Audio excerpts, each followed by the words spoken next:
తూర్పుగోదావరి జిల్లా ఉండ్రాజవరం ముత్యాలమ్మపేటలో పిడుగుపడింది. ఇళ్ల మధ్యనున్న కొబ్బరి చెట్టుపై పిడుగుపడి ఓ ఇంట్లోని విద్యుత్ వైర్లన్నీ కాలిపోయాయి. పిడుగుపాటు శబ్దానికి స్థానికులు బయటకు పరుగులు తీశారు. విద్యుత్ వైర్లు కాలిపోవడంతో తాము నష్టపోయామని ఇంటి యజమాని వాపోయాడు.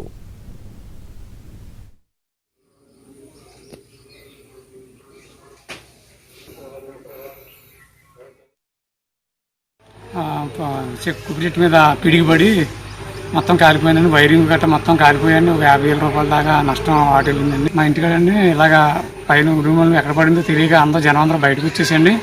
ఇలాగా వచ్చే లోపల పైన కొబ్బరి చెట్టు మీద పడిందని పడే లోపల ఓయిలు గీళ్ళు మొత్తం లేచి వచ్చేసి ఉడుకున్న మొత్తం బయటకు వచ్చేసామండి. ఇలా వైరింగ్ బోర్డులు అవి మొత్తం కాలిపోయి మొత్తం బయటకు తన్నేసి బయటకు ఊడుకున్నాయండి. ఓ ఇంట్లోని విద్యుత్ వైర్లన్నీ కాలిపోయాయి. పిడుగుపాటు శబ్దానికి స్థానికులు బయటకు పరుగులు తీశారు. విద్యుత్ వైర్లు కాలిపోవడంతో తాము నష్టపోయామని ఇంటి యజమాని వాపోయాడు.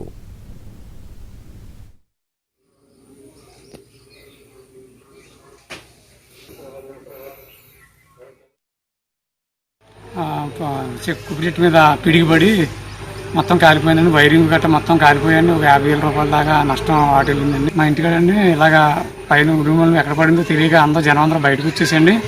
ఇలాగా వచ్చే లోపల పైన కొబ్బరి చెట్టు మీద పడిందని పడే లోపల ఓయిలు గీళ్ళు మొత్తం లేచి వచ్చేసి ఉడుకున్న మొత్తం బయటకు వచ్చేసామండి. ఇలా వైరింగ్ బోర్డులు అవి మొత్తం కాలిపోయి మొత్తం బయటకు తన్నేసి బయటకు ఊడుకున్నాయండి.